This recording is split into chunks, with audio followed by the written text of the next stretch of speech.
أرأيت دائما التهديد والوعيد والنار يأتي في المكذب، في الكافر، في الضال عن الصراط. أما أهل الإيمان المصلين الصائمين المصدقين المتعبدين الموحدين فهم بمنجل من ذلك. وإن أخذ منهم شيء أو ضيق عليهم شيء فهم أول ما يضيق عليهم في الدنيا، فيبتلون بالبلايا التي تخفف من ذنوبهم، ثم إذا بقي لهم ذنوب لم تخف ببلايا الدنيا شدد عليهم في الموت، فإذا بقي أخذ منهم في قبورهم، فإذا انتهت سيئاتهم وهم في قبورهم بقوا في سائر قبورهم في النعيم، فإذا بقي عليهم أخذ منهم في الحشر، ثم أخذ منهم ولو لم ينتهي يؤخذ منهم في النار، ثم يخرجون منها.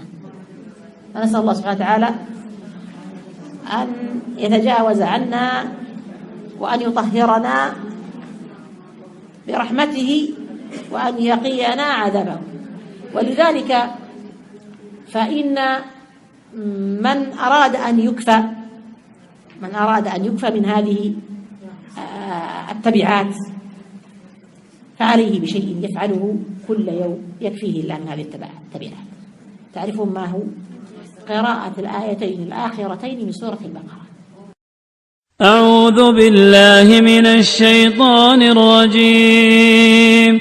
آمن الرسول بما أنزل إليه من ربه والمؤمنون كل آمن بالله وملائكته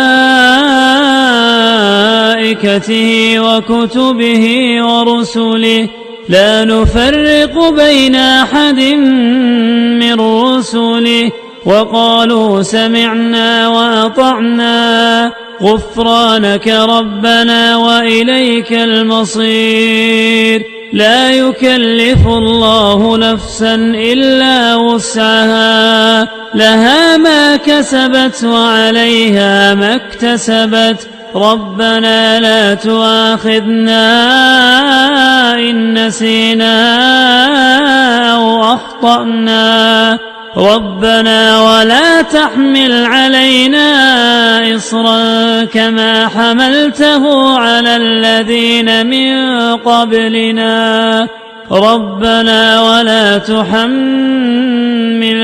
ما لا طاقة لنا به واعف عنا واغفر لنا وارحمنا أنت مولانا فانصرنا على القوم الكافرين. جاء في الحديث من قرأها في ليلة كفتاه. قالوا كفتاه من كل شيء، قالوا كفتاه من الذنوب، وقالوا كفتاه الثواب حصل له بالثواب بها، وقالوا كفتاه من العلم، وقالوا كفتاه من الاعتقاد، وقالوا كفتاه من الدعاء. فلا تدعوا أن تقرأوها. وكان النبي صلى الله عليه وسلم يأمر أن تعلم الأولاد علموها أولادكم ووالديكم وكل من تحبون علموه هاتين الآيتين يقرأها كل ليلة.